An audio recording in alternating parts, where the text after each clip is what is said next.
Usability testing. We want to learn how to plan for our usability testing. As we talked before about different types of user research, I believe I mentioned that we have formative uh, research methods and summative research methods. Usability testing is a type of summative research methods. It uses the user asking some question, asking them to walk, to interact with our prototype, and all those design user interfaces that we have to make sure that the usability of our system is perfect, flawless. So and it's much more than just the usability. It's sometimes functionality, user mental model, other things would be also validated through this usability test. That's why sometimes it's also called performance test. Okay, so in order to create our test plan, we have a couple of steps: finding participants, task, and then doing a pilot study, and all those things, having some plan for our observation, having a kind of follow-up questionnaire or a kind of interview questions, and finally have a plan to document the whole actually the results of this usability testing. So I'm gonna walk you through all these steps and show you how to plan for all those steps of the work. But the important thing here is to know is that we need to have some like workflow, user scenarios, and all those things in place. And here, what I'm gonna do, I'm gonna explain these things kind of concise version. Usability studies by itself could be considered as a separate course. So, so here everything's like brief and just to the point, basically. Okay, let's get started with the participants. Okay, we need to have some criteria of choosing our participant. Who's the end user of our product? We already had this in our customer profile. We had it right in the beginning. We created a provisional persona. So we already know who's our user, what's their characteristics. So based on that, we can extract some participants, basically criteria. Okay, how to choose and hire or recruit our participant, basically. Okay, another thing is that our participants should be inexperienced users. So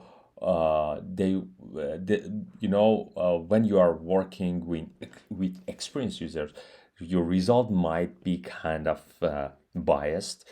So that's also very important to recruit inexperienced users. But criteria of choosing users, that's what I want to talk about right now. Let's go to this FigJam file. Here is a place that I plan all these things. Okay, so I'm going to create a table here, and let me zoom in a little bit. So I'm going to add criteria here. Okay, and based on all those things from my persona, I could create some rows and columns. Here I would have my participant 1, and then here participant 2, and so forth. I might interview or like do this work with several participants. Suggested numbers would be something like 7, 5, 5, 7, 10, something like that would be good for a kind of student project. Would be fewer participants would be enough. But criteria here, let's assume that, okay, I'm gonna have like one based on their gender, the other one based on their let's see, for example, let's find a more specific example here. for example, designing an application, mobile app for check-in, like flight, like passengers when they're in an airport, they want to check in their luggages, like using a mobile app, for example. Okay, it's just kind of imaginary application. But gender, then frequency of travel, okay, like travel frequency. Then I'm gonna have other criteria. Age, for example, would be one of them. Their job, or maybe the number of people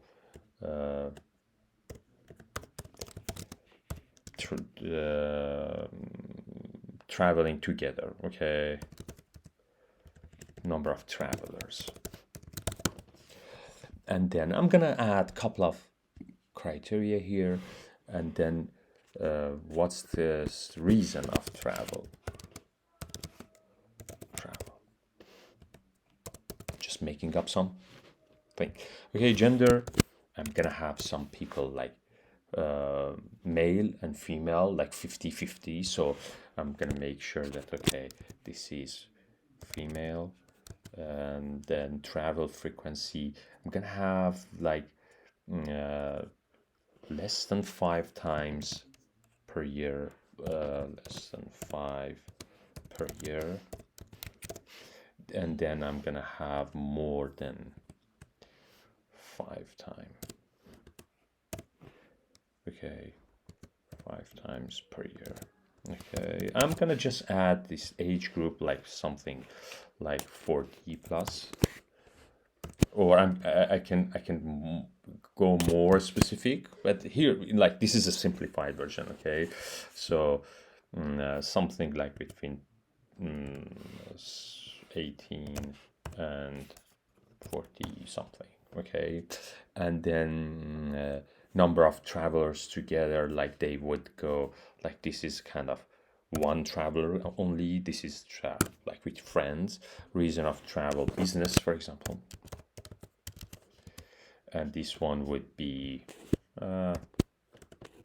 just for hobby and visit, or family visit, maybe, I don't know, visit, or just a kind of trip with friends. So this is the way I can add more here as well if I like participant 3, 4, 5. So I could add more participant here. So what does it mean for me? It means that I would have a kind of table, so I'd be able to recruit my participant based on these criteria, my participant number 2 based on these criteria. So that's the way that I make sure that I covered everything. You usually, I mean, it in these like 2 participants, it doesn't. It's not that much clear why we do so, but usually when we have more participants, we know that, okay, these are the characteristics or the criteria that we want to recruit the participant based on. Okay, let's get back here. Then we are gonna have our tasks. Okay, what does it mean? Like in a usability test, we ask our users to sit with us, interact with our prototype, in order to go through the scenarios and user workflows that we've designed based on. Okay, so our user workflow would have some tasks. Like, let's get back to the example that we had before. For example, here, if I could find my, yes, here it is. Like, this is the user workflow that I created before. And this is a workflow of purchasing a product. Okay, so all steps, like landing page, searching the product name, applying filter, then reading a list of the product, selecting a product, all those things are considered as steps of this process of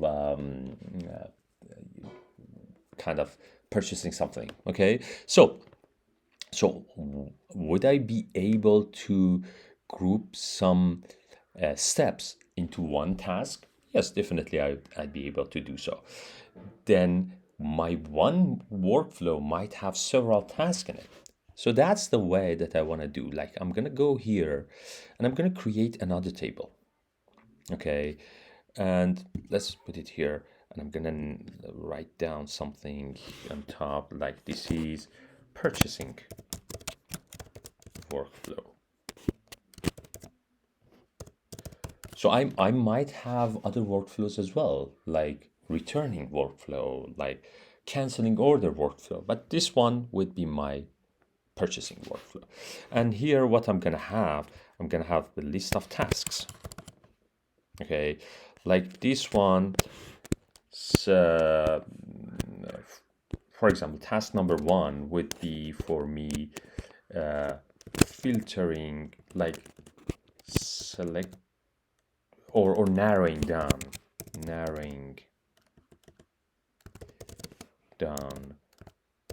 to the product. Okay, so the user want to purchase something. The first step would be to narrow down to those types of product that this user want to purchase. The next step would be like next task would be like this would be like searching, browsing, applying filter. All those stuff would be in my task 1. The other one is to read details, like read specification, reviews, etc. to make the decision and add product to cart. Perfect. This is step 2. Like from that point that the user clicks on a product in the list, in the search list, goes to the page, read everything whatsoever, and then add the product to the list. So this part might repeat itself again. Like the user might go to several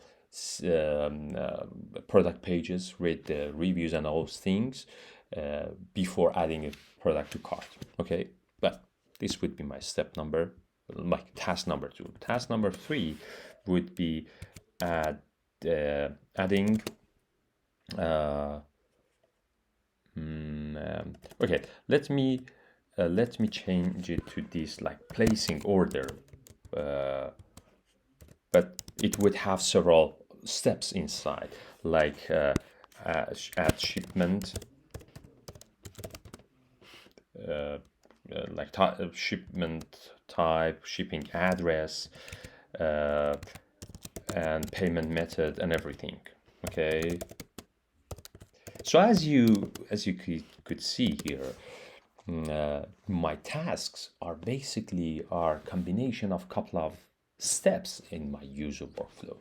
Okay, so I combine them into some task. Perfect. This is, let's say this first workflow has 3 tasks.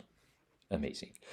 So what I want to do, that, okay, the percentage of, let me write down the success criteria. That would be the first thing. Like for each of these, I'd be able to write down that, okay, what would be the success criteria for this step? Like my tasks here are descriptive, but usually this success criteria would be the end result of that description. When the user is happy with the list.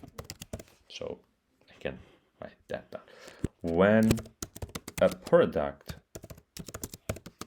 added to the cart. Okay. And here, when order number received or displayed to the user. Okay, so that's the next step. Another thing, duration. So I want to know what's this expected duration. Okay, I'm gonna also have later um, another thing like actual duration, okay? But that actual duration, I'm gonna like fill it in later actual duration, okay? And then I'm gonna have success rate. Perfect. I'm gonna also have standard deviation, all those things, for example. That's the and many other things. So this is like these columns would be tailored to our study, like what we want to measure. We want to measure like success rate as a percentage, or we want to go with the actual duration as the thing, or a combination of those things. Okay, so we need to know the success rate and the duration as well as the standard deviation to make sure that our measurement is perfect. So this would be an example of a task that I'm gonna create. And here, like three first column would be the most important column when I'm planning. Those three last columns would be those columns that I'm gonna fill out later when I'm gonna do the test. So expected duration for the first part would be like 3 minutes. Okay, I can go like 3 minutes and 30 seconds. Okay, something like that. And for reading, review, product, like something like that, this might take more because the user might spend more time on reading things. And check out, I don't expect it to be more than 5 minutes. Okay, so this would be, or even less, like 4 something. Okay, so this is the expected time, and this expected duration will usually we have a way to define them, but that's a different thing. I don't want to talk about that right now. So let's get back to here, task. Okay, so we have a workflow defined, we have task and estimated time, and we have like supporting. I'm going to talk about each of them. Like in our design, we usually have primary workflows, as we talked about, and we have the secondary workflows. So we might test all of them. Here in this project for now, like we deal with both of them, but the important one would be these primary workflows. Okay, and scenario and context. That's another thing. Like for scenario and context, I'm gonna use a scenario here, like this one. I'm gonna duplicate this one, and then my scenario might be a little bit longer, like what I'm gonna put as a user scenario. This would be something that the user would read before starting the project. So I need a good scenario here. My scenario could be that, okay, you want to buy a gift for your cousin. Okay,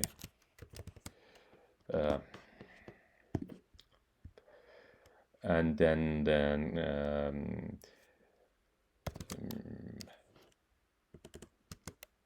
for her birthday, I'm just making up something. Okay, but you need to create this based on your user scenario, like your user group and all those things that you have as kind of scenario already. So her birthday, and okay, the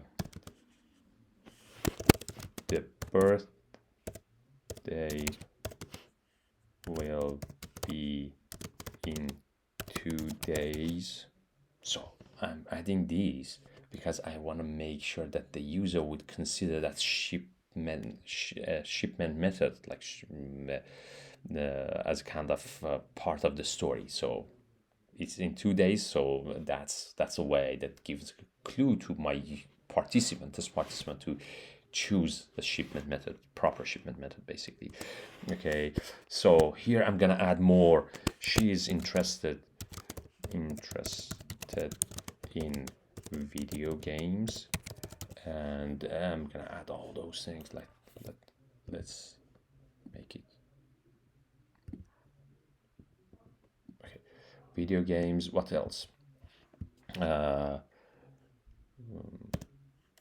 I can add like more things here, and uh, you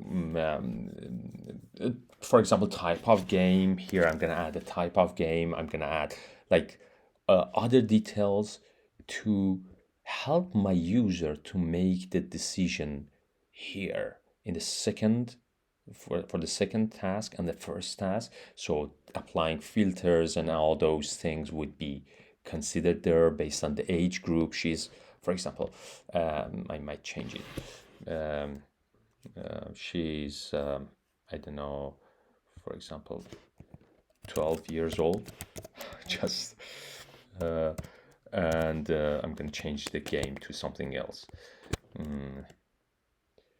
Interested in some types of books, for example.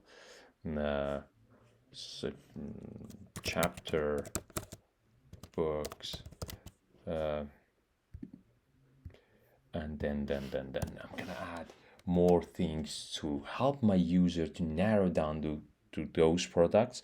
And then here, reading the books here, and I'm gonna specify more criteria that help the users, for my participant, to narrow it down here and there before adding the product into the cart. Okay, so that would be like 3-4 sentences would be something enough for our users as a scenario. Okay, so I'm gonna name this, okay, purchasing workflow. I'm gonna change it to medium.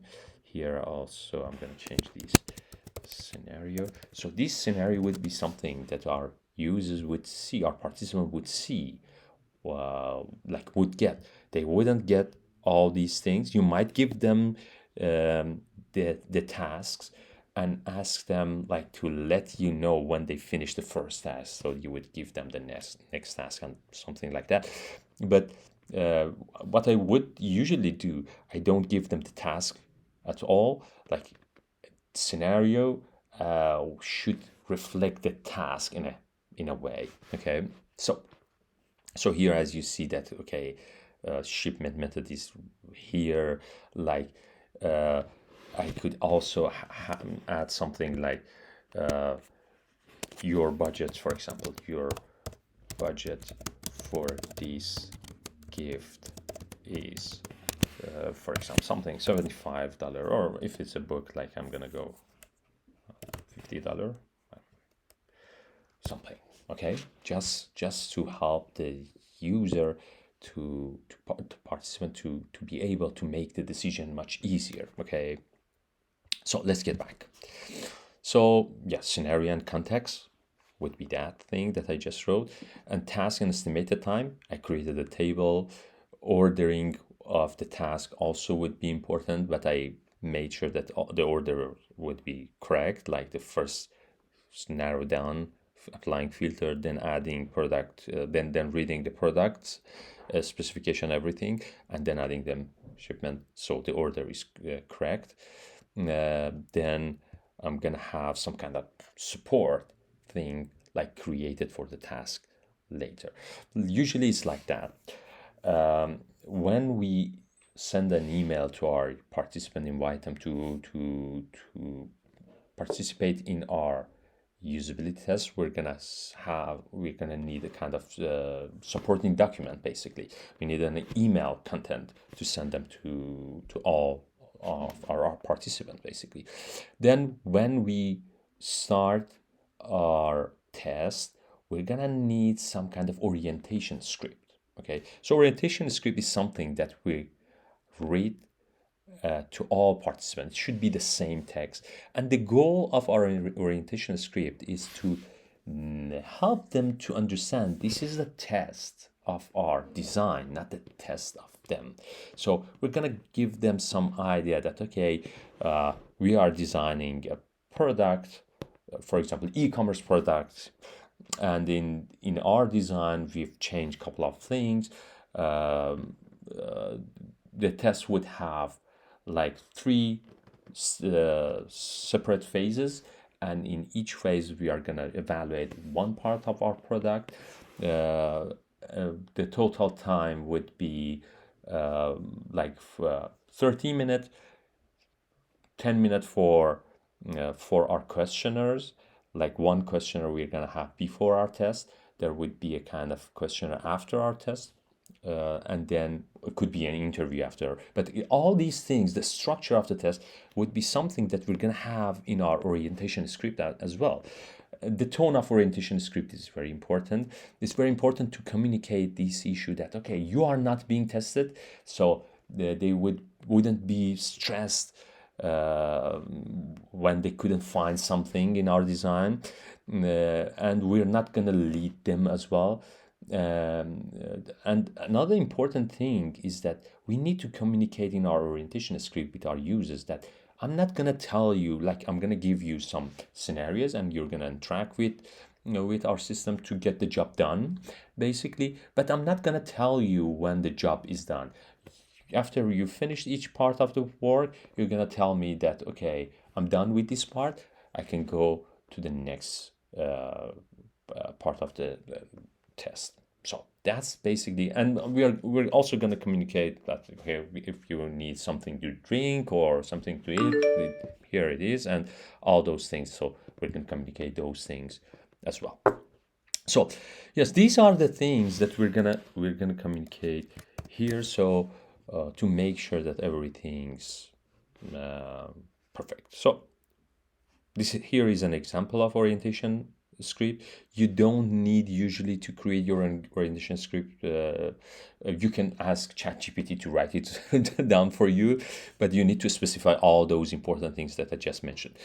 The other part is the pilot study. And why we do this pilot study? Simply because we want to make sure that our test plan is perfect, is working, our design, our prototype is perfect, our test plan is perfect, everything's working according to our design, according to our plan. So that's why we do our pilot test. And pilot test is basically is the test of our usability test.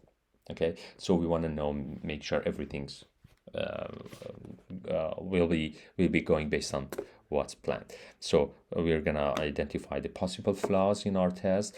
We want to make sure that all scripts are there. We're gonna make sure that we'll be able to take notes. We're gonna make sure that our devices, setups, everything would work as they supposed to, and then we're gonna also test our devices, like recording works perfect, sound quality is good, and all those things would be tested in our pilot study. So for pilot study, we don't need to have our real end users to be recruited. We could ask a friend to participate in our test. So that would be totally fine here.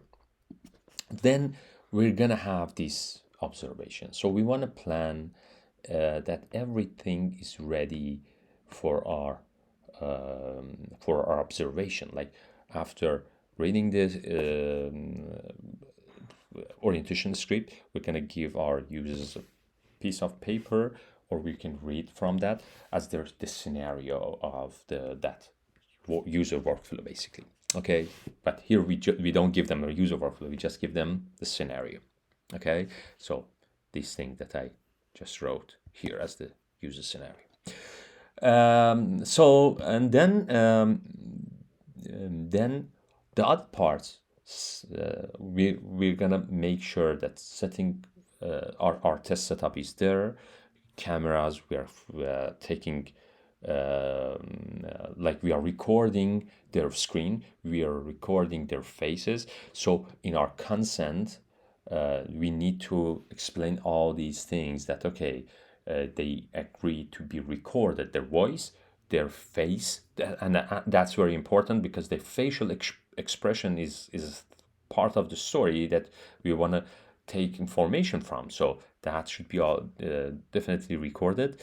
So because sometimes they get upset, if we can figure it out from their face, the facial expression, basically, and then their screen would be recorded and all those things. So sometimes if we are testing our login page and all those things, we need to provide some user password and all those things, especially, for example, when in this example that I had here, I had, for example, adding address, payment method, and all those things. We need to provide some fake address or some kind of address that the user would fill out their in their in the forms, basically. So what we're gonna do here, we're gonna add it here right after the scenario. We're gonna have payment method, like the information about payment. Could be some dummy information, so that's totally fine. But we need to provide address, payment method information, all those things that they need to enter somewhere. Okay, so those are all part of the setup. Consent form, as I mentioned, we need to use a kind of non-disclosure form, so to make sure that that the consent is there. The recording, we're gonna test that one, and more importantly, think loud. Like, we're gonna ask our users to think loud when they are interacting with our system, because otherwise we wouldn't be able to understand what they think about right in a moment.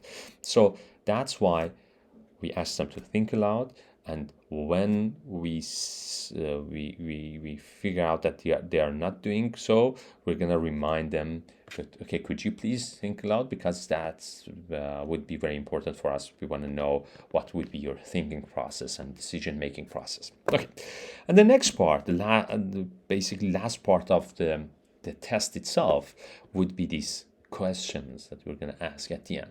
Could be a questionnaire, like a ready questionnaire that we send them a link to those guys to fill it out, or it could be an interview. I usually prefer interview, because we can communicate with our participant that, okay, how did you feel, for example, there, here and there, and we can mention the specific time. For example, there was a kind of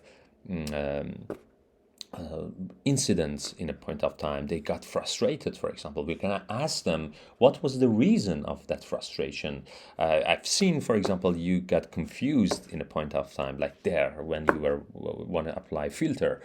What was the reason? And then we're going to review the problem.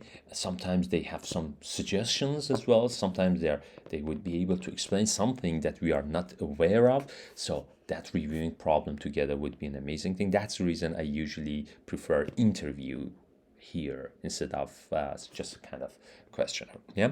So we're gonna discuss with them about the usefulness, value, and all those things of the product. We're gonna talk about usability of the product, aesthetic of the product, information architecture. But all those things would be like, should be converted into some kind of questions. Okay, we're not gonna ask them if you found value in this product or how useful was that product.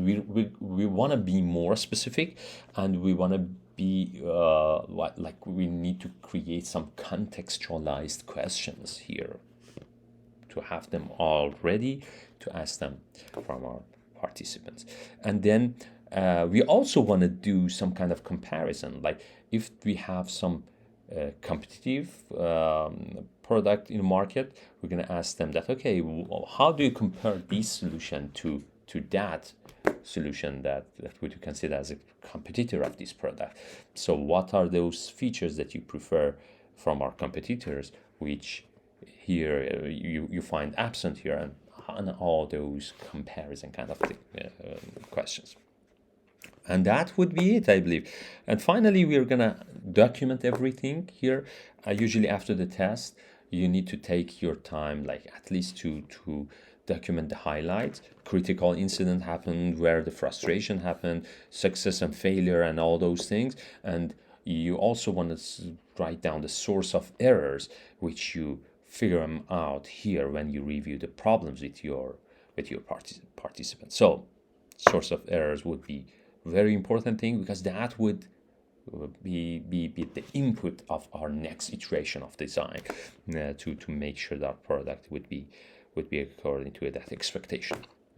So yes, these are all these things that we're gonna we needed to talk about. In the next video, I'm gonna talk about the report, how to convert the result of a usability test into a usability testing report, basically. So